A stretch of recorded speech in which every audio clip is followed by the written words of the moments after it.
Good afternoon, everyone, and welcome to Metropolis's Think Tank Thursdays. Thank you so much for joining us. This is the 6th year for Metropolis's Think Tank series. It's a thought leadership program that visits top firms in key markets in North America. We launched the virtual version of this program in August, visiting with firms from San Francisco. In September, we went to Chicago. In October, Miami, and in November, Houston. Now in December, we're in Los Angeles. Today, we are very pleased to be hosted by AECOM. We'll be exploring what happens when place is no longer the primary focus of employee experience and what employees' new expectations might be. Next week is our last Think Tank Thursday webinar, and it will be hosted by Wrap Studio. And this series will continue in 2021, starting in February, where we'll be hosted by firms from Atlanta. We wish you a happy and healthy holiday and hope you will continue to join us for these conversations in the new year. Hosting an event like this requires the support of great firms like AECOM, as well as our amazing sponsors. We'd like to thank Etc., the right mix of attitude, style, and products to make your work style meet your lifestyle. GKD Metal Fabrics, aesthetics meets functionality. Growy, designing and engineering innovative water products for bathroom solutions and kitchen fittings. Knoll Textiles, modern perspective performance textiles. Loftwall, manufacturers that bring focused spaces to life through data-driven design. Material Bank, the largest marketplace for sampling in the architecture and interiors industry. Versteel, a solutions provider of American-made furnishings for working and learning environments. And now I'd like to introduce you to today's moderator, Metropolis's editor-in-chief, Avi Rajagopal. Avi? Thanks so much, Tina. And thanks everyone for joining us today. We have an absolutely fantastic topic for today's discussion. I think one of the features of this entire experience with the COVID-19 pandemic is really the surprising rate of cultural change that we've found ourselves in. It seems like every day we're getting used to new situations. We have learned fast, we've adapted fast, and we've made decisions in a time frame that we would never have dreamed of before. You know, organizations that are used to taking cautious, evidence-based decisions, making changes gradually over time through testing and prototyping, found themselves, really thrown in the midst of a huge workforce experiment. Part of that is also that as employees, our perceptions of our workplace have changed rapidly over the past few months. And survey after survey, research report after research report have tried to capture what that process looks like and how employees actually think about work at a time when the workplace as we know it really has become inaccessible to many. So today we're going to talk about how we can put the employee experience back at the center of workplace strategy, especially at a time when other parts of that strategy, including place and location, have become secondary priorities for many. To help us do that today, we have a fantastic group of panelists. We have with us Laurie Ledford, who is a SVP and Chief Human Resources Officer at Marshall McLennan Companies. Thank you, Laurie, for joining us today. We have Mary Tenebra, who is HR and Digital Transformation Business Leader and a Senior Partner at Mercer Consulting Services. Thanks so much for joining us, Mary. Also with us is Kelly Bacon, who is a Principal and National Leader of Workplace Strategy at AECOM Strategy Plus. Thanks so much, Kelly, for joining us. And we have Doug Sitzes, the Regional Leader for Workplace Design and Workplace Strategy at AECOM Interiors and Strategy Plus. Thanks so much, Doug, for joining us today. I'd love to start this conversation with you, actually, Doug. Can you tell us, obviously, interior designers and interior design practice, as well as workplace strategists, for forever, we've known that really the goal of good workplace design is to enhance employee experience, and do that to achieve better satisfaction, better productivity, whatever the organizational goals might be. And in that quest, I know that AECOM has often worked alongside HR professionals and HR research groups. So I'd love to hear a little bit about how you're working alongside HR professionals in developing workplace strategy during this COVID-19 era, and how you think that relationship is going to continue beyond. Wow, big question, but thanks for thanks for starting there.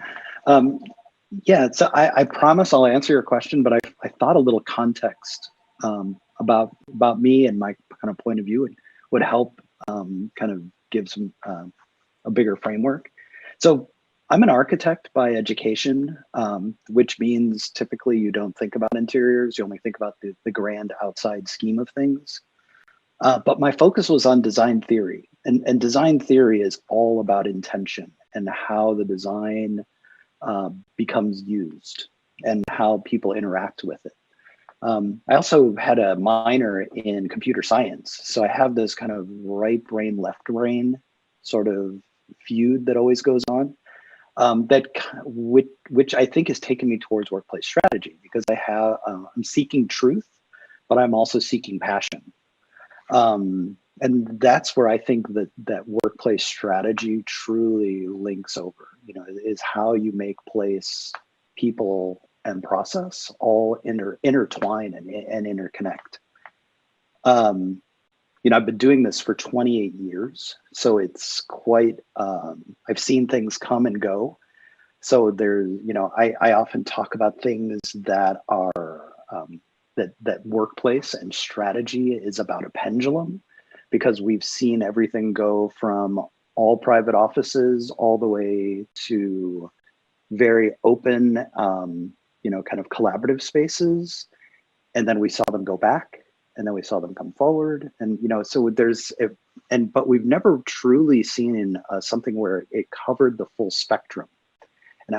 So I really believe that this sort of full spectrum pendulum will give us resilience going forward to survive whatever the world will bring us next, whether that's economic collapse, pandemic, global warming issues.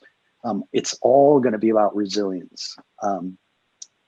So I promised I'd get back to so how am I working with HR organizations? The reality is we've been providing a lot of guidance and asked to kind of predict the future, but most organizations really have decided to hold. They're kind of in a spot where, we're either going to wait it out, extend leases, or try to figure out and wait for, well, quite honestly, things to settle down a bit. We just got past a national election. We don't know where the next round of funding is coming from. We don't even know if the government's going to stay open past next week. So there's a lot of variability out there. But what AECOM believes, and this is why I was excited to join here, is, we believe that the future of work is really all about increasing the value of humanity. Because that's what work is. Work, was a place you went to, but really it's the place that you go to bring your passion and bring your and feel connected to an organization, and and really bring purpose to your your expertise. So this whole, we're kind of at the right point right now. I mean, this is like kind of this once in a we keep every couple of years now we're having once in a lifetime moments, but this is a new once in a lifetime moment where everything has changed, and we can truly focus on not only real estate resilience, but people resilience. And so these strategies that we're we have the conversations I've been having with HR teams and real estate teams and leadership is all focused on making spaces that support the people issues. How do we make people feel comfortable coming back to the office? How do we get, and this is one of AECOM's, in the Chicago series, we were asked to host as well. And in that conversation, we talked about how the commute and how do people come back to the office. There's so much that is coming into play that is needs to be addressed and thought about and formulated a strategy around that goes so much beyond place. And that's why it's critical that we now bring together, now more than ever, HR, real estate, IT, finance, executive stakeholders, all in the same room, to really make these kind of big, grand gestures, because it's going to impact the organizational culture. Within Strategy Plus, we often will host those kind of activities.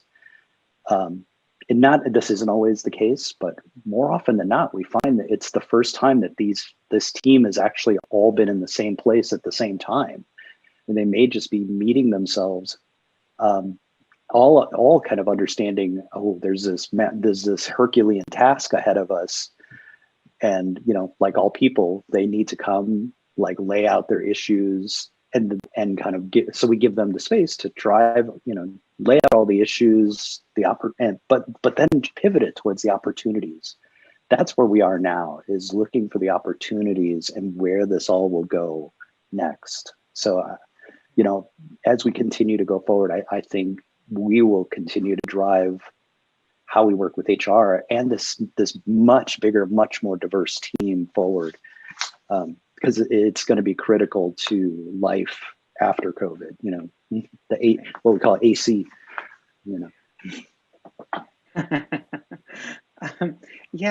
Thank you so much, Doug, for centering your answer around the idea of resilience. I think that's something. It's a quality that we're all seeking, in our organizations at this point in time. And we understand, not just COVID-19, but all the challenges that have come our way over the last decade, and many organizations have memory of what the last economic downturn looked like. We know that, good strategy will help us, weather these storms. And so, thank you for centering that. And of course, you're absolutely right. It's not just HR, but all those teams that need to come together. And there were teams that, workplace designers maybe touched individually over the course of a, project's life. They might consult with these people first and those people next. But to really bring them all together and really to look at, holistically what an organization needs, whether at this juncture or any juncture. I think that's really key. Laurie, I'd love to hear your experience on, basically the flip of the question that I asked Doug. I asked Doug how he's working with HR professionals. I'd love to hear how you think about design as a tool in your work in HR. How can workplace design help you attain some of the objectives that I know you must have organizationally, whether it's at this time or any time? Yeah. No, thank you. So it's sort of interesting, maybe starting with where we are now. What pops to mind in a way is uncertainty. There is a tremendous amount of hesitation to move forward right now. We had pretty strong convictions about what we thought the workplace should be like. And now, like in our organization of 76,000 employees, so we have 76,000 workplaces right now. And we weren't prepared for that. Most, so we have over 1,000 locations that are physical offices for us, and we were having a struggle trying to figure out what those should really be. And then, of course, the pandemic hits, and now we're trying to manage or even conceptualize what does it mean to work from home, work virtually. I still get really. People still use the term remotely, that's the wrong concept, is to think about it that way. There's no doubt the workforce is demanding the flexibility. They have been for quite some time. And we do annual engagement surveys, and that has been one of the consistent, persistent, wanting more flexibility. And we thought about flexibility as either you work from home or you work in an office. And that is not at all what we've learned flexibility needs to be. I'm going to come on, I get on in the morning, do some, and then I log off for a while and I'm back on. And he said, it's just blown the whole notion of, I think, what we traditionally thought of for engagement and for the sustainability of people to be able to really do their best. The big question for us too, and sort of getting all around this, is the what is the workplace supposed to be?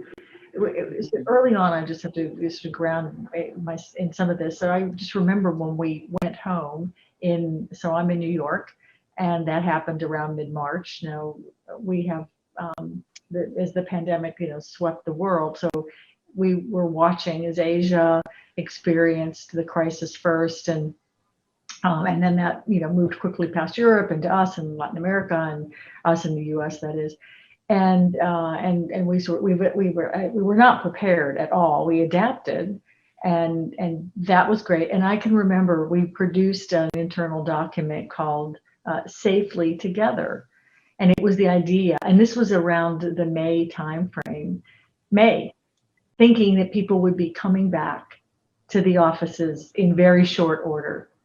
So there was this mad rush to try to, protocols and, the whole 9 yards. And look, here we are in December, and I think the highest occupancy for most of our offices, in some part, 50%. And then there's many locations, India, for example, completely remote still. So anything that we thought that we knew about this, I think what we have learned is that there's a degree of sort of this is the long haul, and there has to be patience and all this.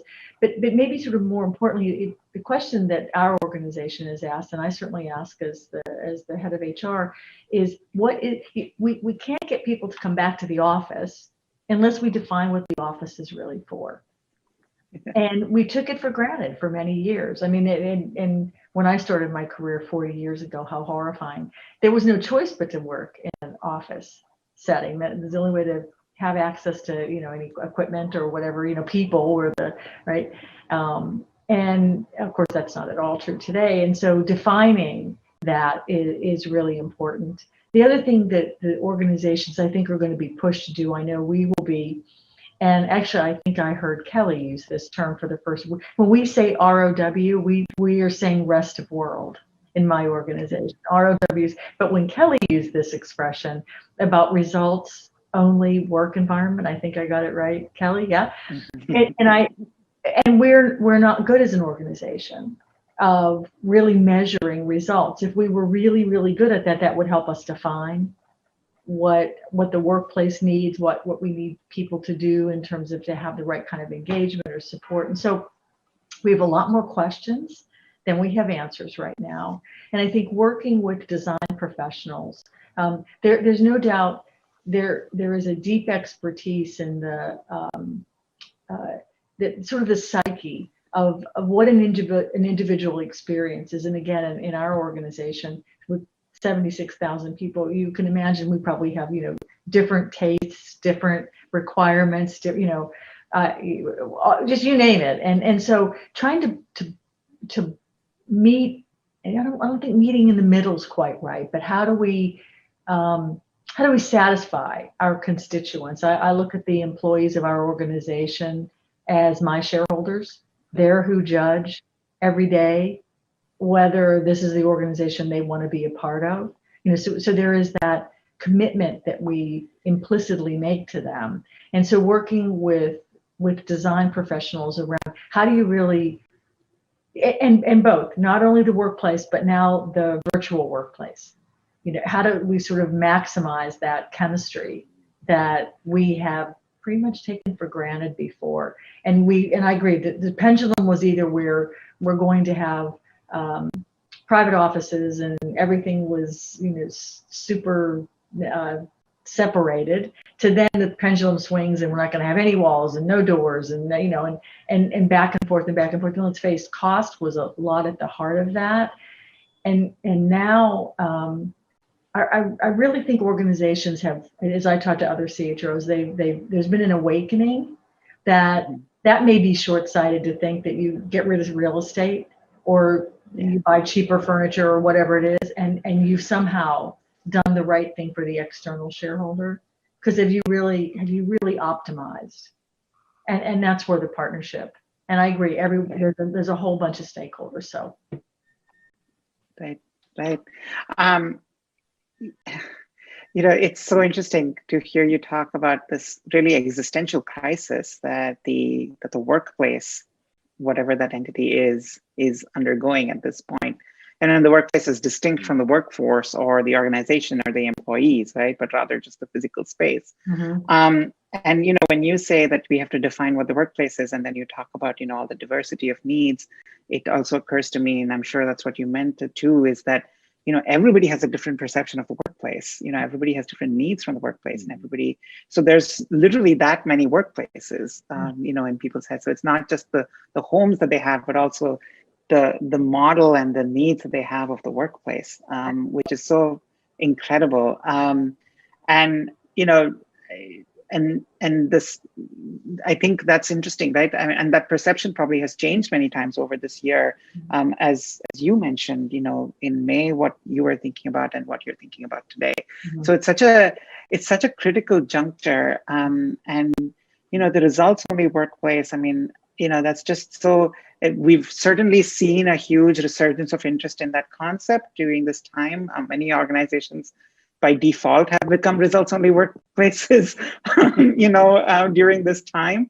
But you know, that's interesting, right? It's like, but also our organizations prepared for the cultural change, and our employees prepared for that cultural change? Because an organizational culture is, of course, made up of the employees, you know, of those internal shareholders, as you said. So lots of interesting things that you flagged for us to talk about, Laurie.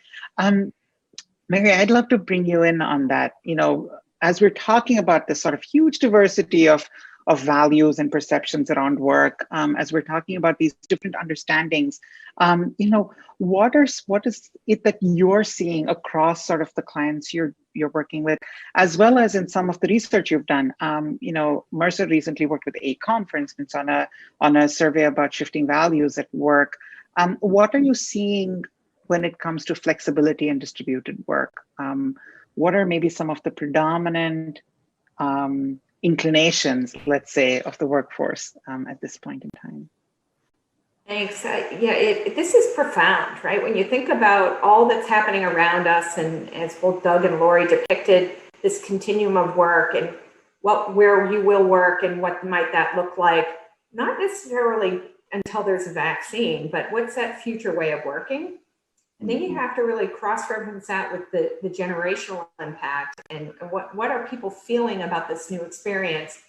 Because we've had hundreds of conversations with clients. It's what's great about Mercer is we were really the epicenter of ideas. Once that March date started that Laurie described, within weeks, we had moved pretty quickly to not only take that pulse constantly and give organizations a voice to come together. We'd have 5,000-6,000 companies every week on calls, but we would take the insights we'd gain from our colleagues in Asia. And I know Laurie's within Marsh McLennan, that had been done pretty frequently, trying to stay that much further ahead, if we could, on what the thinking was in the HR voice. A couple of themes there I just mentioned. You know, there's a lot about how do I create the sustainability model? No one has really, in essence, other than a handful, declared an approach for, you know, post-pandemic, but they're building foundational elements of things that they will commit to a broader set of working alternatives for the workforce and how they build that out. And so we've been helping organizations shape that sustainability model. But Kelly and I have partnered together in the past, and we were to, you know, as you mentioned, Avi, I feel week to week, things change. You know, when the vaccines were announced with both Pfizer and Moderna, there was a whole flood of new questions coming in. You know, should employers vaccinate in the office? You know, will those things be available? And again, we've kind of created this mecca for Mercer where those questions got posed to us, even though there's a lot of public health complications involved in some of these things.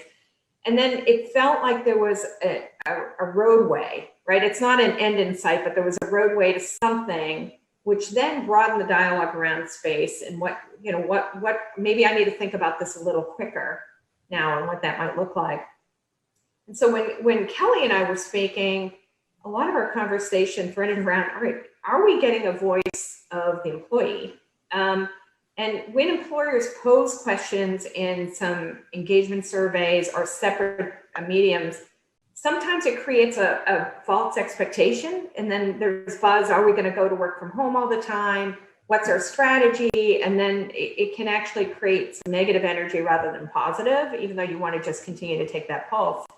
So when Kelly and I partnered on the research for us, it was really to do that pulse check. And it was, again, in the fall, as that kind of Lori had acknowledged, we're recognizing this now, this other wave.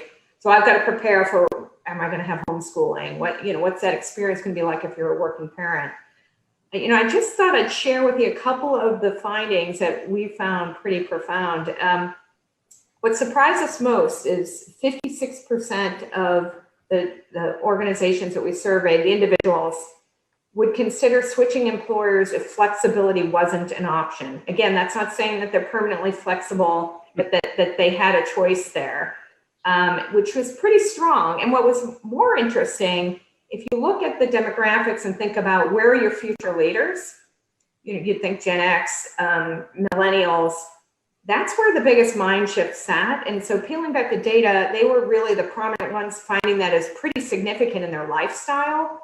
And there was essentially an overnight, not overnight, but over these months, a shift in their thinking about what might have been important to them as individuals, especially if we think about some of the tech companies that have made enormous investments with kind of social campuses and craft beer bars and all these kind of fun social things.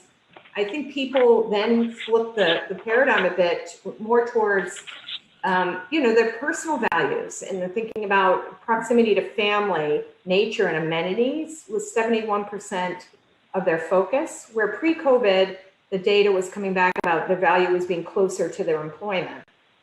And also there's this conversation, again, once organizations shape the strategy more, than about 57% of employees would consider or plan to relocate if flexibility became a permanent option. I know many organizations have been trying to kind of get their arms around where there are places where people have just already declared independently, and how we get that, within the appropriate structure that makes sense for each of the employers. But those things have been moving at a pretty rapid pace. So, as we dug in, those are the things that really struck me, Avi. And we're trying to stay very close to the organizational thinking. And now this convergence that Doug described of design, IT, and HR is very threaded together. I think you can't do any of the elements of the strategy without having a calibrated thinking across the board. So, Mary, you started out reminding us that there's a demographic layer to this cultural change, and the results of the survey definitely bear that out. I think your point about who's the future leadership of organizations, what is the workforce, what part of the workforce is going to assume leadership of these organizations, 5 years from now, 10 years from now, whatever that might be, and what are their perceptions now? I think that's really interesting.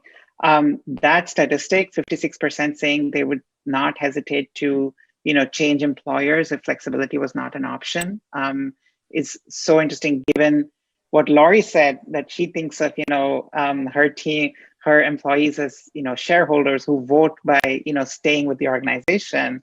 Now we have a something that says that will move their opinion on that, right? And that's really interesting.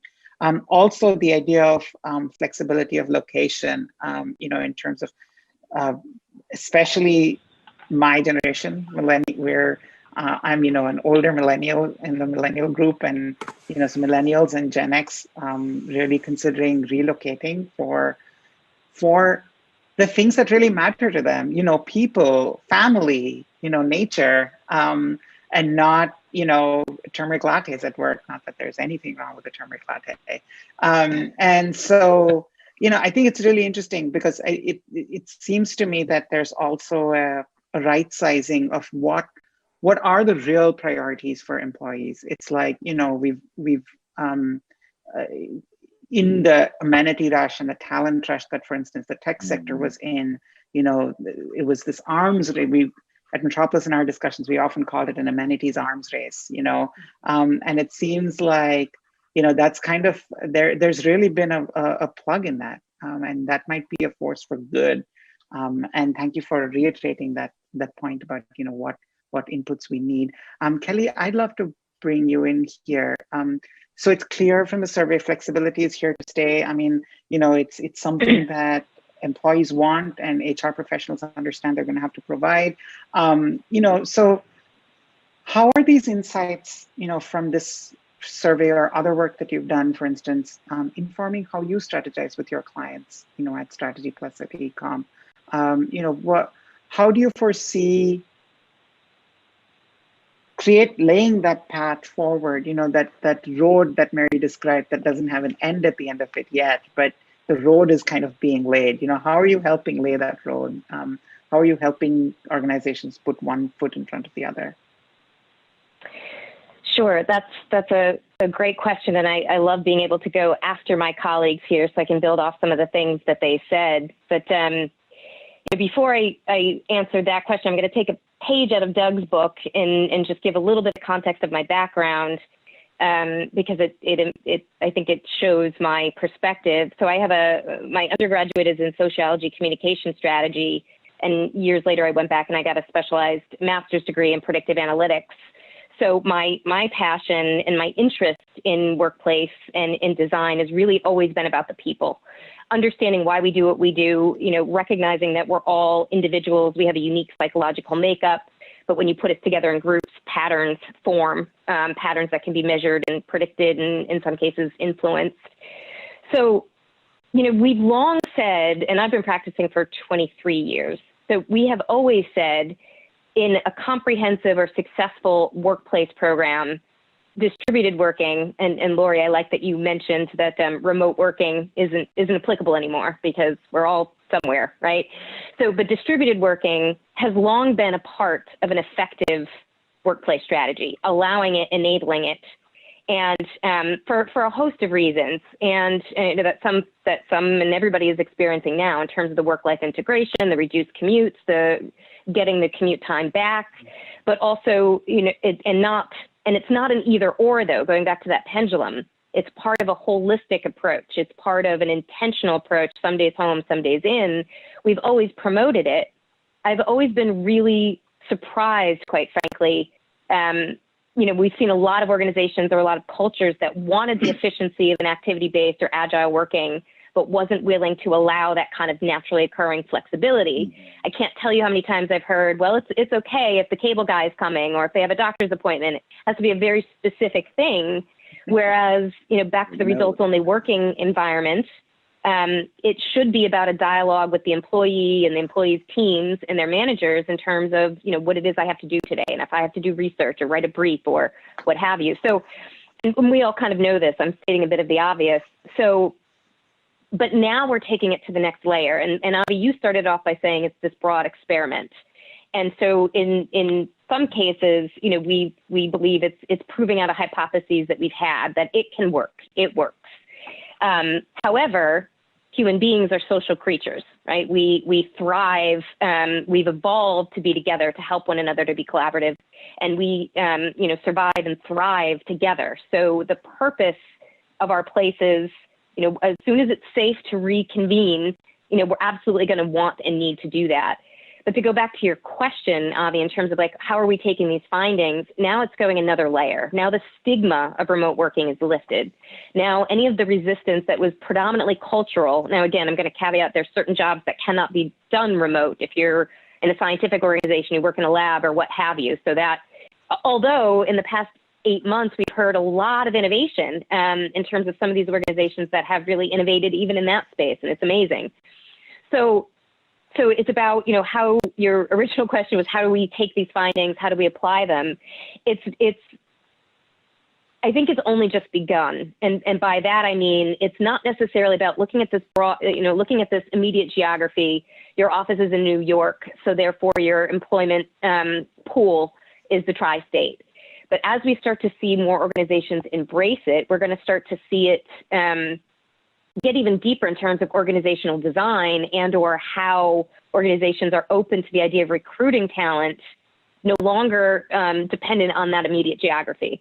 So we're going to continue to see this hybrid, and 56% of folks saying that they would consider leaving if that flexibility wasn't available to them. I mean, it's, that's enormous. So the war on talent, that it's going to be really important that we start to kind of integrate that in.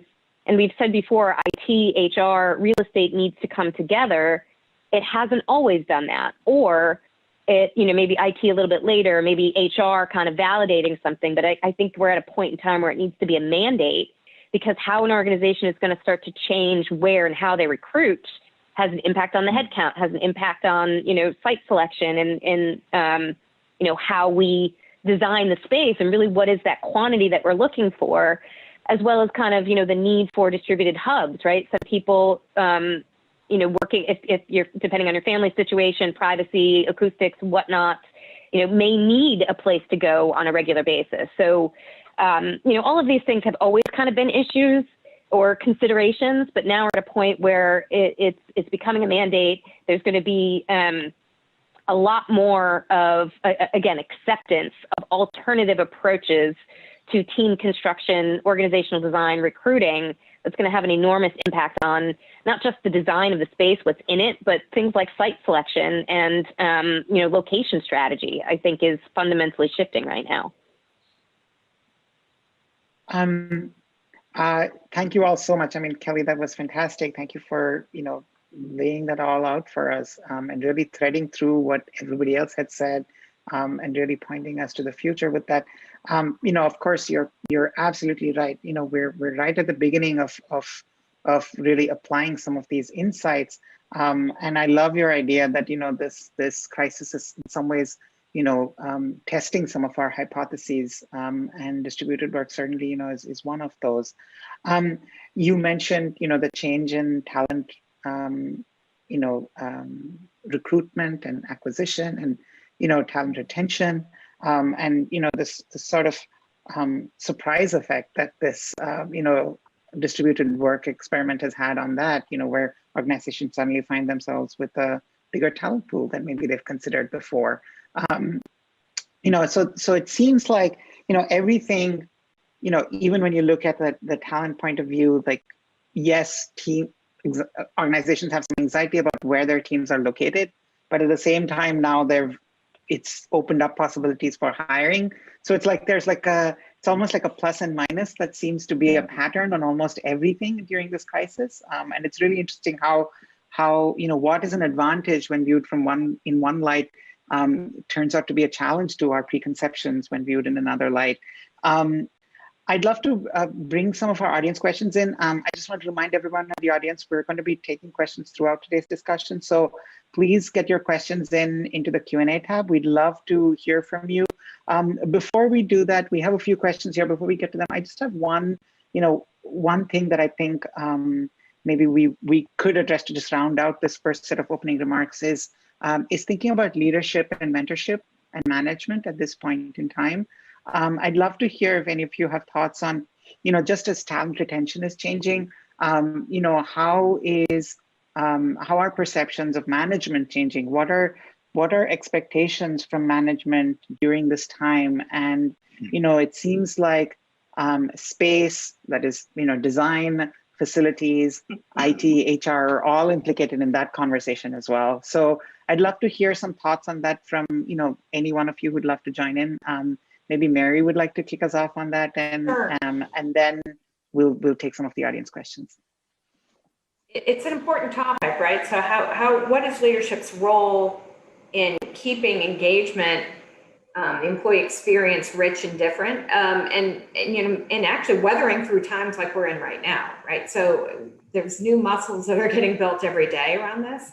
And I just was on a phone with a client earlier, and a lot of focus on setting the stage around what team norms might be. So in this world, again, how do you lead in front and define more specifically, if we look at Zoom for the basic level, are you on camera?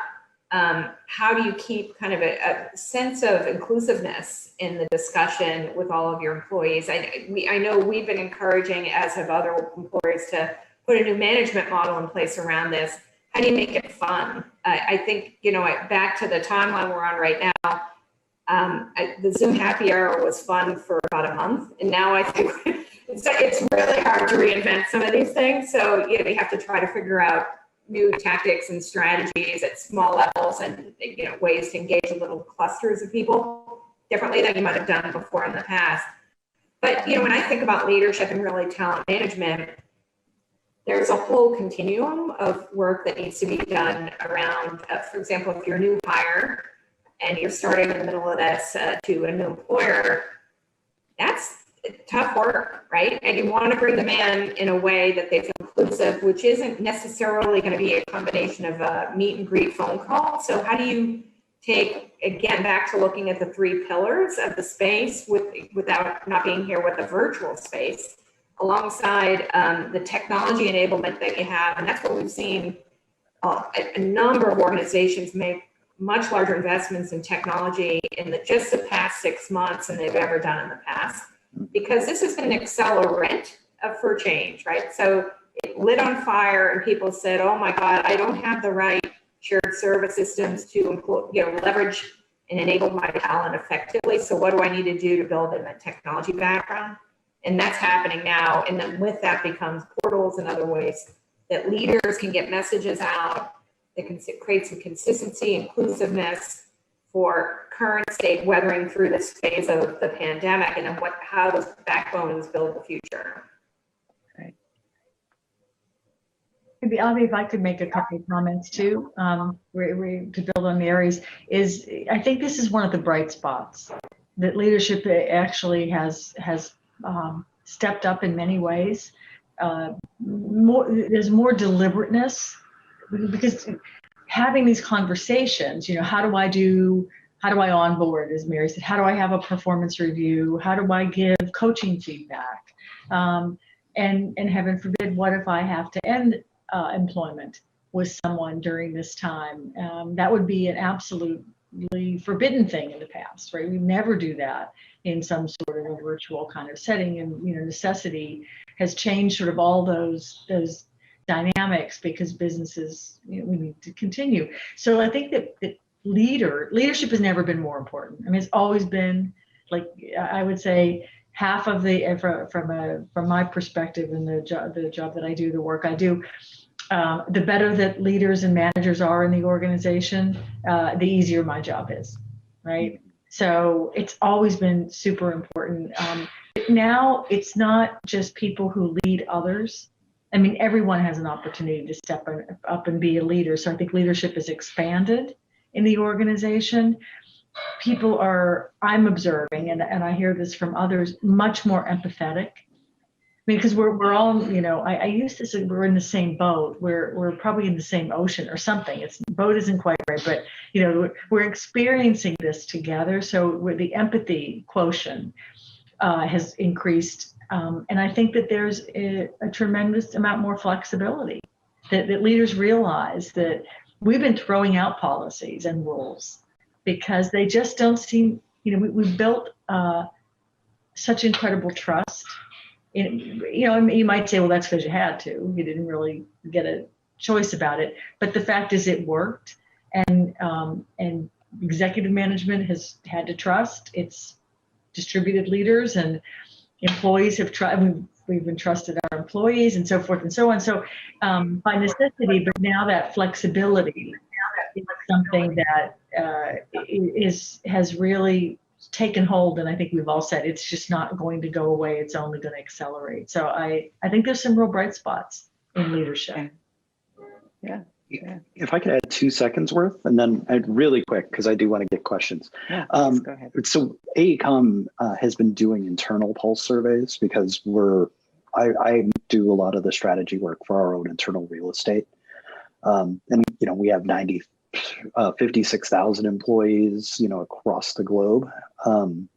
But we've been trying to understand, we went about it in, again, the way that everyone did, how often do you want to come back? But we also wanted to know what's going to draw you back. And then we had a sequence of leadership questions. And the leadership questions were actually really telling because, we wanted to understand things like, how well equipped as a leader do you feel to manage a remote team? We found that was a real area that needed development. So our training team is trying to help draft something that would support that. When we asked a question, and the younger generations, the millennials and Gen Z within the organization were all saying, they were requesting mentorship. They wanted to get back to the office, to have that face. I mean, this is how their career grows within an A&D world. It's that you learn from others who have done this longer. So they're missing all these pieces. But then on the other side of that, the leadership, the older teams, the Gen Z and the boomer generations aren't necessarily in a rush to get back to the office because they have a different home life. So all of these things that are kind of swirling around, we're almost seeing, that as people come back, you're going to not only make spaces that are appropriate, but you're almost going to have to make like new social norms or new pacts that'll say, here's how leadership is going to engage at the office, at home, virtually, or remotely. All of it is going to be different, because it has to all work together. Because sometimes everyone's going to be everywhere, so it's going to be a completely different model. It's the once in a lifetime opportunity to rethink how do we as an organization change our culture to be something that is more of what we want, more resilient, more everything. That's all. As I hear all of you speak about leadership, and we'll get to our first question. It's a question connected to leadership, which is why I brought up leadership in the first place. I felt like we needed to lay some ground. I think it's really interesting that, we were talking about the workplace. Laurie, you said, the workplace, what does it mean to people? What do people want from it? And it's interesting. I hear a lot about, the workplace is a place for meeting people, for collaboration, right? Almost, suggesting this sort of, dynamic between equals kind of situation. But so much about the workplace is about hierarchy, and I don't mean that in a negative connotation. It is where we look to others for guidance, and it's where we marshal the work of others into the larger projects that we might be able to envision and engage with, right? So, a leader often might see the workplace as a site where, they bring people together.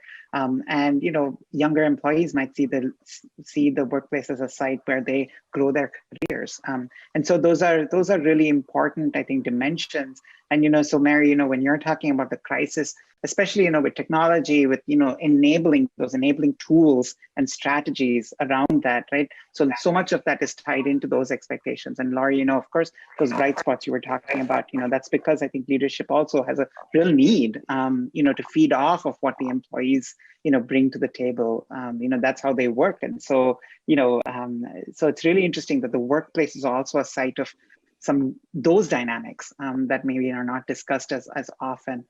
Julie Peterson asks, any thoughts on how to address the executive management's concerns about culture? Meaning, they might want to keep the old culture if it was strong and in an in-person culture. They're used to that really strong, connected organization and are resilient to the idea, need to evolve their culture to be resistant to the idea for their culture to become more resilient. So now, how do you work with executive management that's really used to a very solid and strong organizational culture, but that's really dependent on people being together? Kelly, maybe you want to step in on this, with having recommended distributed work for so long and address these concerns, I'm sure, with many managers over the years. If you want to talk about that, and then we'd love to bring in the others too. So glad you called on me for that one, Avi. Appreciate it. It's one of the things that we believe and have seen and have been promoting is that the digital and the physical will continue to merge or converge, really. When we talk about workplace experience, the more that technology has matured over, say, the past decade or two,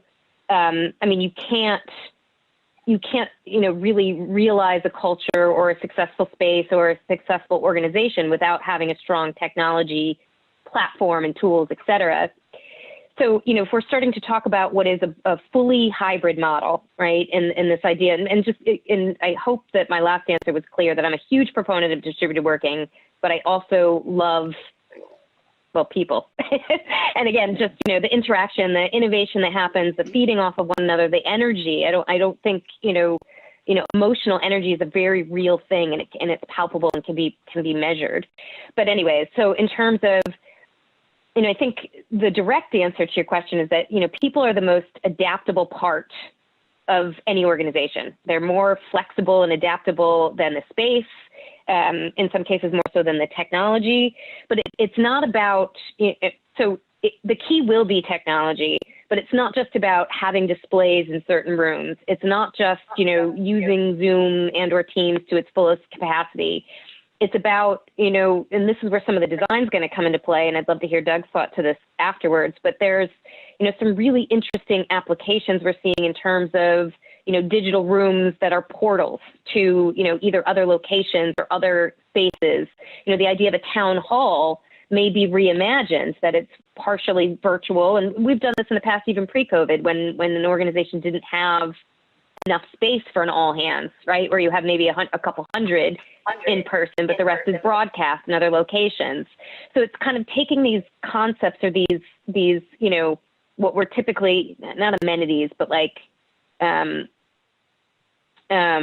extras, if you will, but making them in terms of technology and making them part of the everyday, having full on kind of, again, technological portals, going beyond just a single display on a wall and having, again, using the technology as kind of a gateway, if you will, to access people in multiple locations, I think will help, foster that in-person culture. But there does need to be a shift. There needs to be more intention. It's not just expecting that you can walk into a location as, part of the C-suite and be able to, address everyone because they're there. It has to be that more kind of planned out, intentional, thoughtful. And a lot of organizations, especially global organizations, do this anyways. But then also you can't kind of miss that interpersonal or small group dynamic, and there needs to be more intention there as well. So technology is my long-winded answer to that. Technology. Easing people into technology. Yeah. It's the point on intentional. It's such an important word to make this work, because I think when you look at executives and thinking of some of the conversations I've had where people have shared, gee, it was so powerful. I could walk the hall and in 30 minutes get 10 things done. Why would I want to remove that? So bringing this reimagination of technology, like what could that experience look like, might shift the mindset of some of the executives and bringing that to life. And then I think it's a behavior change on leaders, right? So being intentional on when I'm going to meet with people, because even when we went to the smart office format, people would still come in and go to their corner of the room. And I think this, as Lori said, will become a bright spot, because it's going to create a new lift to what leaders need to do and what domain and how that plays out. I think it's really powerful as it continues to shape, but it's going to take work to get that shaped out the right way. But I think the output won't be this world of isolation, because there's so many myths around this now that people think, oh, it's going to be the life we might be leading right now where we have no interaction, even with family, right? I mean, today we're just in this really unfounded world that we're just going to have to weather through. But then if you went to the office and there was a social event that day with other colleagues around networking or professional development, I mean, you're just going to have to be really planful of that experience. Yeah, Kelly tossed out, what about design? And how's that going to play into, and it gets back to my pendulum. COVID will not be forever. Well, at least that's, my scientific, take on the world. It won't be forever. And so we have to be ready to understand that the office will still allow for that in-person connection, but it will, as everyone has now stated, Kelly and Mary, it will be intentional, and we have to design for those intentions. There used to be a much bigger range, back in the 90s, there were spaces, we used to call them war rooms, and they actually belonged to groups. And that's where the groups went to innovate. And they would have their things posted on the wall. Well, that posting on the wall, kind of all of that went away. Well, why do they need to own it? It should be a shared room. Okay, so tear it down every time.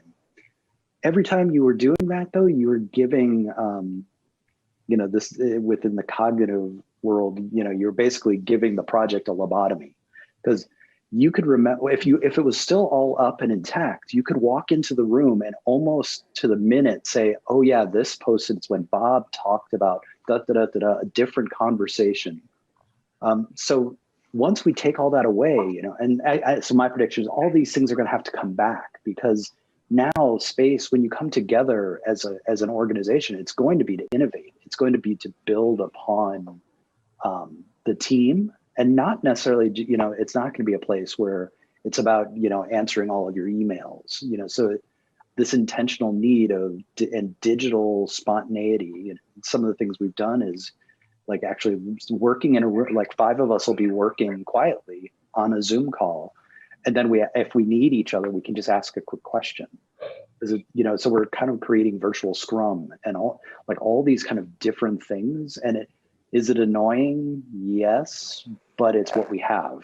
So I think the technology is going to, again, catch up to it. So there's so much out there, because now place is not the only thing that establishes brand and place and all of that. So. I think you're absolutely right. We have to develop those other options. And when people see those options in play, and this is the time to do it, and when they see those options in play, I think one expects that it can't but change, executive management.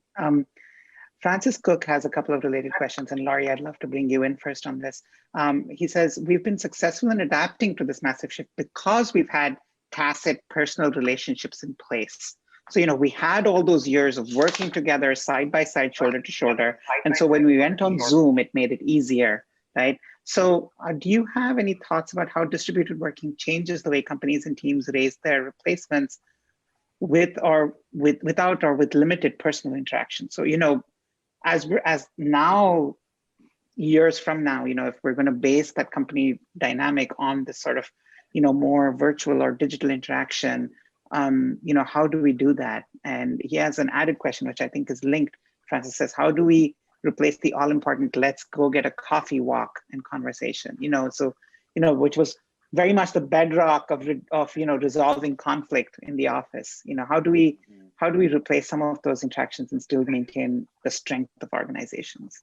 So as I was listening to the question as well as the comments on the prior one, I'm sitting here thinking, well, we don't have to solve for everything that we used to have. It's not all going to go away forever.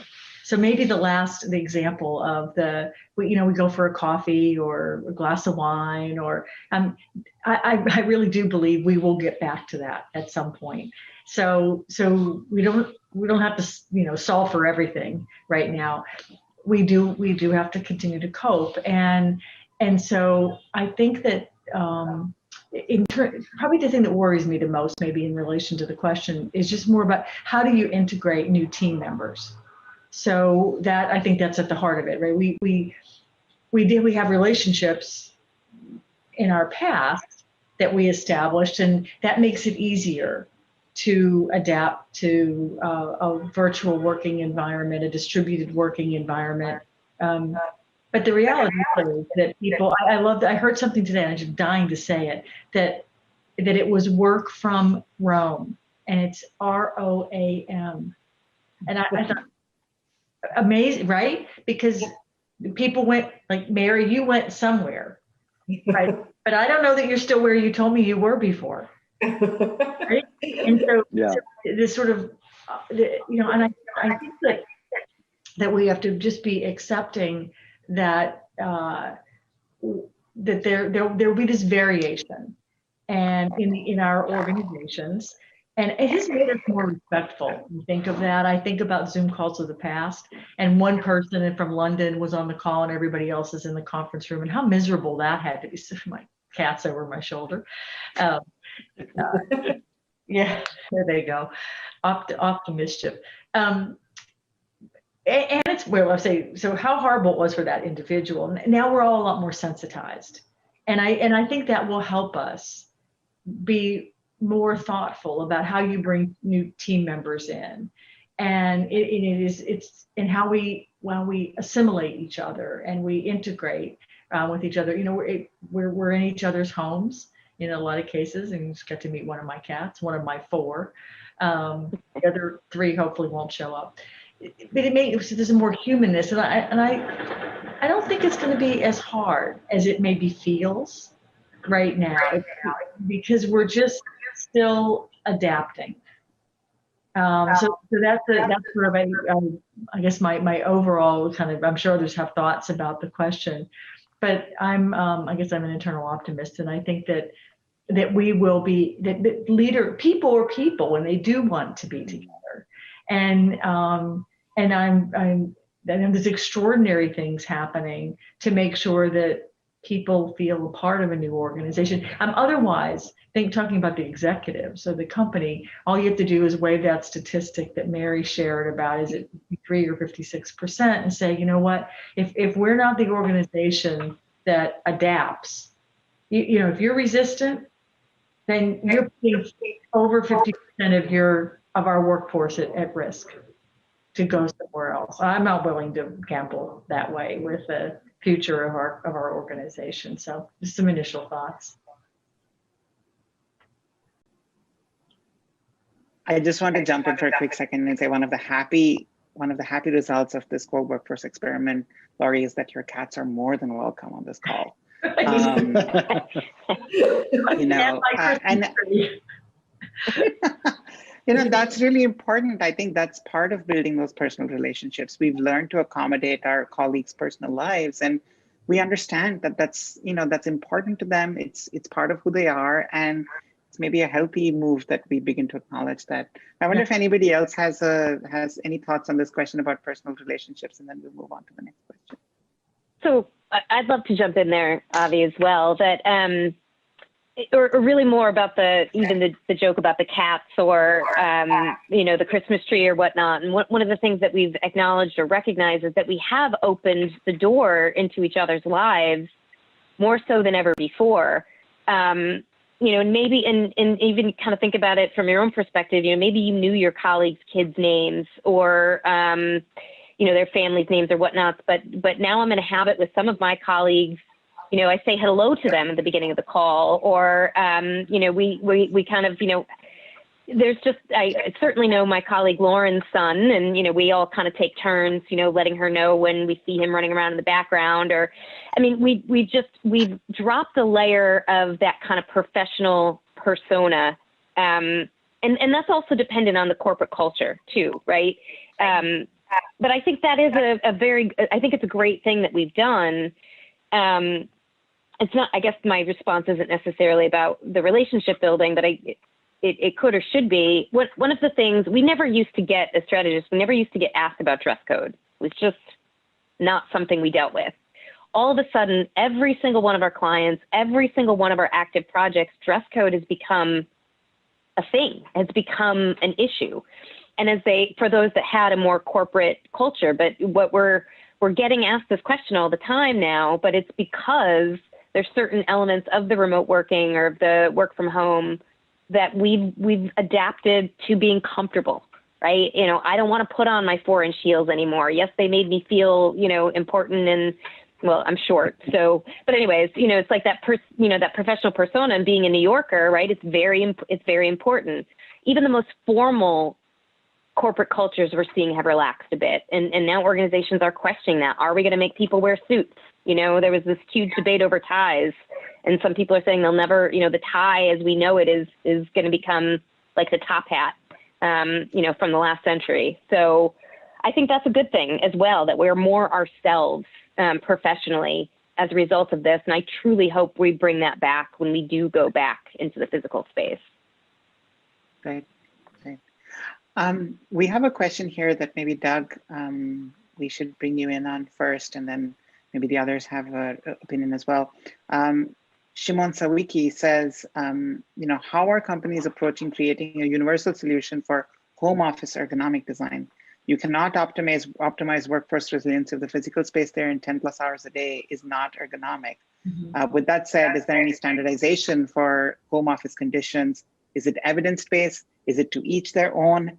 As a physical therapist and ergonomist here in DC with a 4-week wait, this is a really, really important issue for HR leaders to shine a brighter light on. Mm-hmm. Boy, that is a loaded question. Because we have given it a lot of thought as to what we should be doing. Because health and safety is a forefront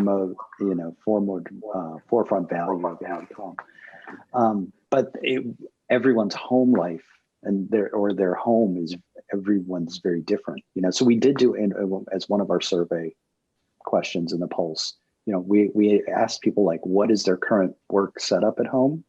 Is it a shared environment? Is it a temporary environment? Right now I'm working off the dining room table, and then that's usually my morning spot. And then I move somewhere else in the afternoon because my wife gets up and then she works here and then my daughter starts school. So, I have a very temporal space. Other people have very dedicated home offices. So to come up with a universal kit is almost, it would be virtually impossible. But some of the things that we've seen happening are organizations either developing, kind of a kit that people, and then giving a stipend of money to say, here are all the possible, here's the possibility of solutions that you can choose. Choose the one that's right for you. And that choice may be, I need none of this, but that's still, you would still get the money. So this, again, dropping, if someone dropped off a height adjustable table at my house, where am I supposed to put this thing?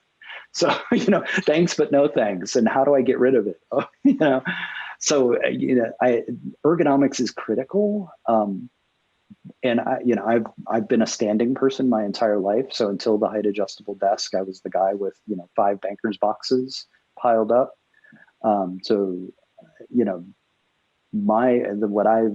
I've been telling folks is, try to move around as much as you can, because that's really, the lack of movement and is really what's going to cause a lot of the ergo issues.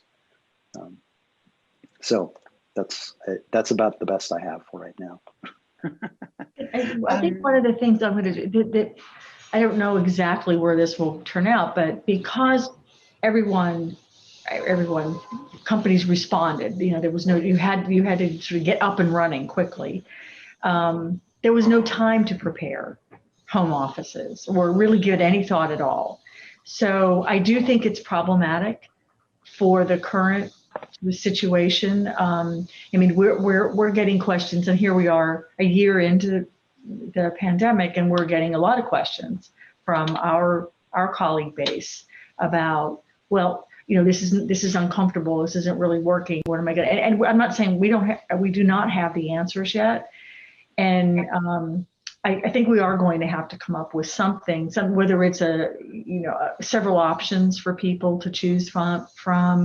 And as you said, I think, Doug, that some individuals don't even have the space to have an appropriate, and that's really, really worrisome. I think that's worrisome from a physical well-being. It's worrisome from a mental well-being perspective, which is another big trend we're seeing in the workforce, is that people are having a lot of anxiety and stress, and part of it is because of the physical issue. So I don't have an answer, and I'm just saying I know that as an organization we're going to have to figure something out for the future, so that it was different when you worked sort of on a ad hoc basis, right? But now if there is a more permanent, 3 days in, 2 days, whatever it is, something has to be created that's more sustainable.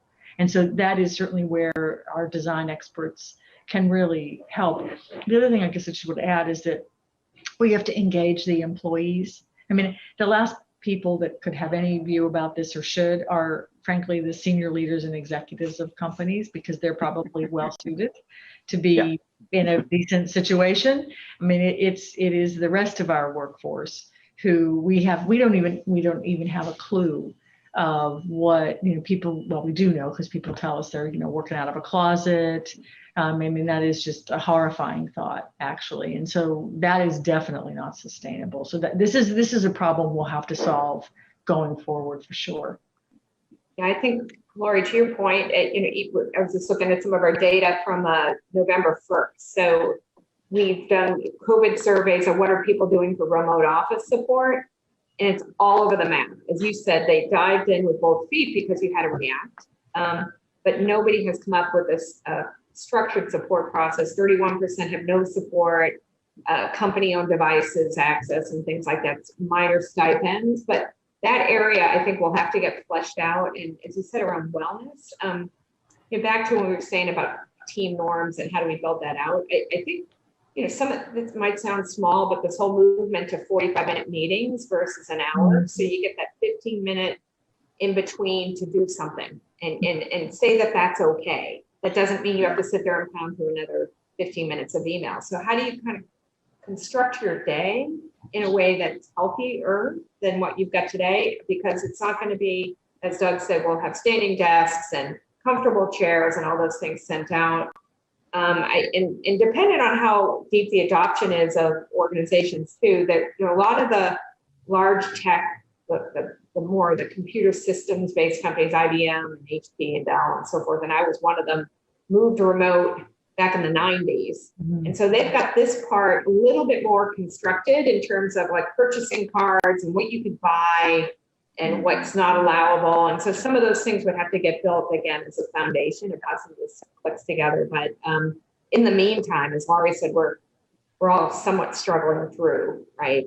And hopefully we'll have a better vision for this as it shapes out. Yeah, bring back some of those 90s things. Doug, you have the war rooms, and then Mary, the purchase cards. Yeah. No, it's really incredible. I think, it's like there's so much to learn from best practices that have, maybe been siloed in certain sectors, but now have to become mainstream. And Daniel Vader, I think we've addressed your question as well. Daniel was asking about how we support employees at home or in third spaces. And I think we've addressed both, physical needs as well as, emotional needs for those employees at this time. So, that's absolutely fantastic. Riz McKinnon has a question here, and I think this might be our last but one question of the evening. So we're going to take just a couple of questions more. Before we do that, I just want to take a minute to thank all our panelists, Doug, Laurie, Kelly, and Mary, for all your insights so far. We're here talking about the changing perceptions of work.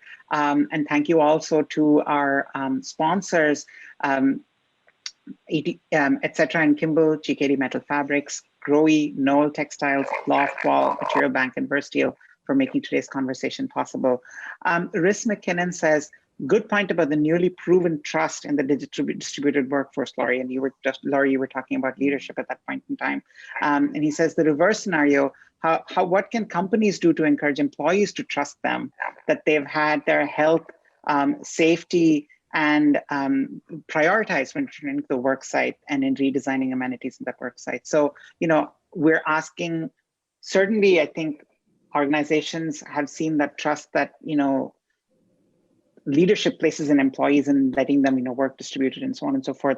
But now, how do we build trust that, employees' needs are taken care of, especially when it comes to wellness? And I think this links to what you were just saying. So maybe, Laurie, you have some additional comments there, and maybe Mary, you want to come in as well on that. Well, organizations have to put their money where their mouth is. So it's as simple as that. So it recognizing the stress that this environment has placed on people. I get frustrated when I hear a leader say, yeah, but people don't have to commute anymore. Look how much, and I said, yes, and they're using that time to work, right? So you said all that did, I was talking to somebody today in London a bit ago, and it's almost the end of his day. And I said, so what are you going to do to separate you're working, so you've been at home working, and now you need to be home doing other things. And I said, what? He said, what? I won't tell you what he said, but it was a great answer. Well, maybe I'll. His wife gave him a vodka advent calendar.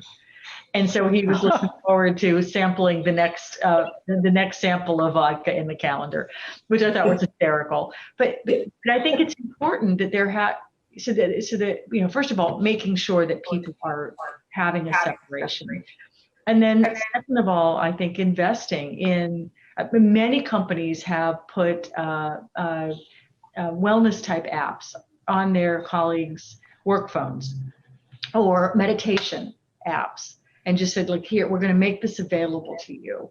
Offered all sorts of classes or courses. I mean, we put a whole wealth of resources on our company intranet on Colleague Connect, and we continue to try to tell the stories of colleagues and how they're taking care of themselves as an example. But I think the organization now has to really lead the way and continue to emphasize. We launched around late summer because people weren't taking any time off. I know there was no place to go. I understand that. But that doesn't mean that taking some distance from work, even if it's meant that you stayed home, but you unplugged. So we really started a campaign to say you need to, we don't care if you log your hours about vacation or any of that, but take time off. And somebody has to then follow up and make sure it really happens. So those are some initial thoughts. I think the company has to show colleagues, employees that we care enough by demonstrating those kinds of actions. I agree. The one thing I'd add too is that this whole aspect of the stress point on childcare and taking care of parents, right? I can have many examples of people that were just viscerally stressed by what they had to do every day, running to a mother's house to make sure, and again, especially with COVID, people were isolated and they had to navigate that, and they couldn't bring their full self to work. And large employers like Marsh McLennan embraced really rich childcare programs, emergency care. I mean, there were different new solutions emerging in the middle of August, September. Because if you looked at a working parent, they would just collapse on their keyboard. It's like, oh my God, I love my 8-year-old, but I can't have him, take a cat, I think, before the 8-year-old. When you think about the level of stress, you want your child to thrive and develop, and then they were brought back home. So that's where putting the money where your mouth is really stands out. So what our employers doing, and it's going to cost more, but you're going to have a tighter bond with your workforce when things emerge. I'm going to take this as my last question tonight. And even though it's framed as a, pretty brass tacks question, I'd love for us all to think of it in terms of what we've said about the changing perceptions of work, which is our topic today. Right at the start, Doug and Laurie, both of you emphasized that, most people are still in a wait and watch pattern when it comes to actually making decisions about their real estate. And Kelly, maybe you want to start off on your response to this question, and then we'll bring everybody else in. ED asks, considering how static the leasing model is, how do leaders manage ambiguity in terms of leased space and flex space, both immediate and long term? The question I get is, why lease so much space if it's going to be empty? And I think the coda I would like to add is, what implications does that decision, either way, in terms of, leasing flex space or leased space, what impact does that have on employee perception of the organization? Especially employees who are used to their organizations having a headquarters and having that, great showpiece place that they were maybe really proud to work at. Kelly, I'd love to, I know I'm throwing a big question at you right at the end, but I'd love to get your reactions to that. And then if everybody else wants to build on that, I think that would be our last question for tonight. Okay, yeah, that is a great question. I'll try to be succinct to let the others weigh in on it. It's kind of two parts. I believe that the leasing market needs to adapt. We've already started to see it.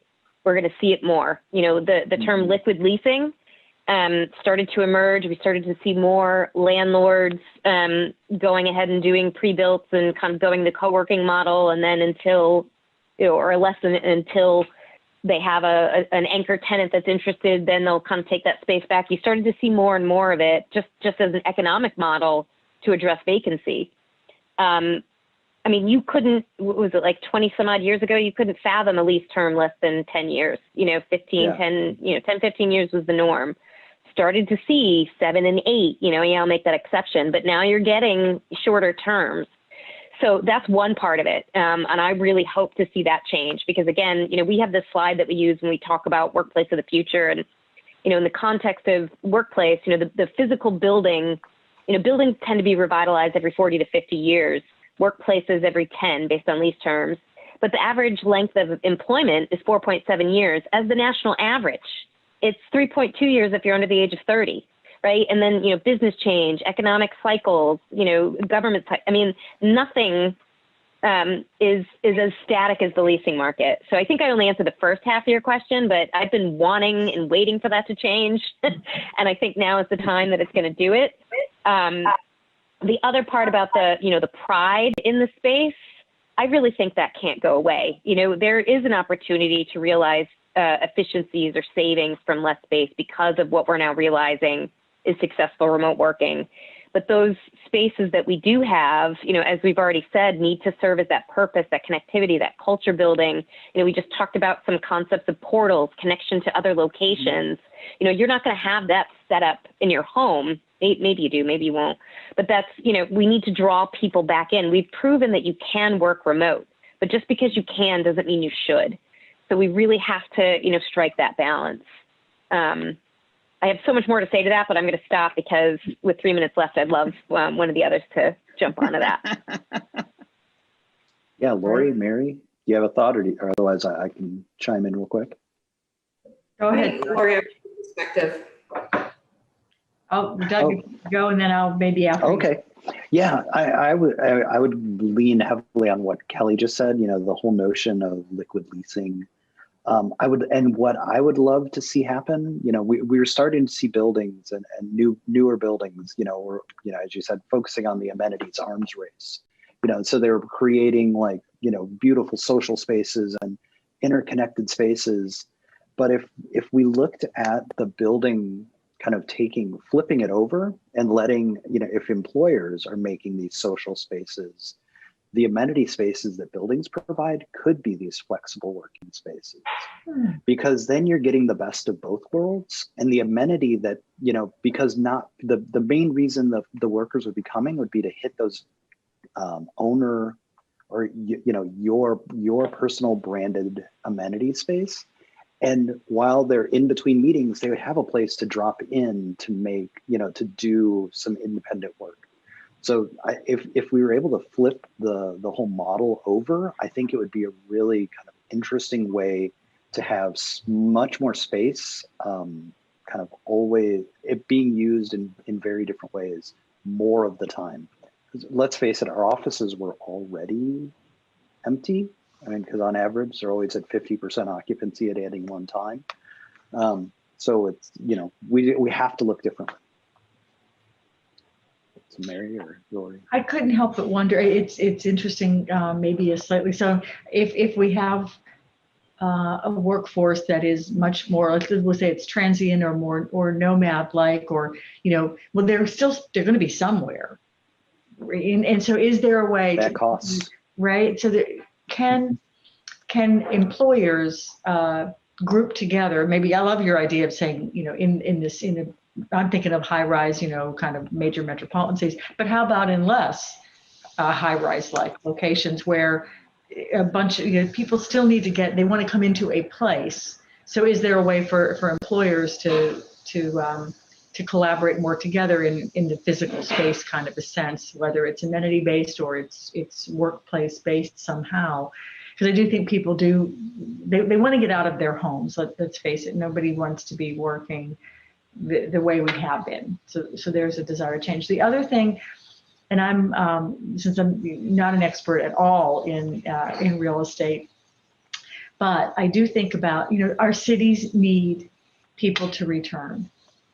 to the officer. So for our economy to recover in a more rapid way, we just think of the downstream effect in New York City and the downstream effect of the closures and the fact that people are not in the office buildings again. So there has to be a partnership with government, with employers, I'm sure other organizations to somehow help that recovery. So I don't know what the answer there is, but that is incredibly important.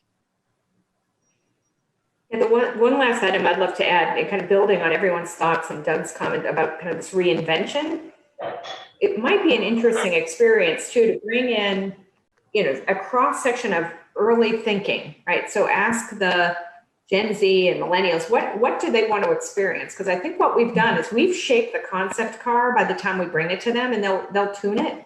But what if they came back to the point Lori just made, about reinventing the city, reinventing kind of where they go and what's important to them now? I think that would be fascinating to just get those insights, not just a survey, almost a co-creation workshop on what could that experience become. I think we'd really get some interesting future thinking. I love that idea, Mary. And I think you've just completed the full circle on the topic we're talking about today, about tracking changing perceptions. And I think what you're saying is that, we need to bring maybe a more creative, a co-creative bent to that process. Maybe it's not so much about reacting to perceptions, but actually building together, in this context. And I think I absolutely love that idea. I mean, clearly we're up for some reinvention at this time. And that would be such a fantastic way to do it. I'd volunteer. Thank you all so much for taking the time out today. I so appreciate this. This has been an absolutely wonderful discussion. Thank you, Mary, Laurie, Doug, and Kelly for all your insights today. I truly appreciate it. Thank you also to our sponsors, etc. and Kimball, GKD Metal Fabrics, Growy, Loftwall, Knoll Textiles, Material Bank, and Versteel for supporting the discussion. And a huge thank you to AECOM for bringing us all together today and for hosting the discussion. This was a fascinating topic and an amazing group of speakers. Thank you all so much. Thanks to everyone who attended. I truly appreciate it. There are some really wonderful, perceptive questions here that we're leaving on the table. But I thank you for your engagement. I think we've addressed as much as we could in the time that we had, but it's been a thrilling discussion. Thank you all so much. I so appreciate it. Have a great evening. Thank you, Avi, and thank you, Thank panelists. you. Thank you. Bye.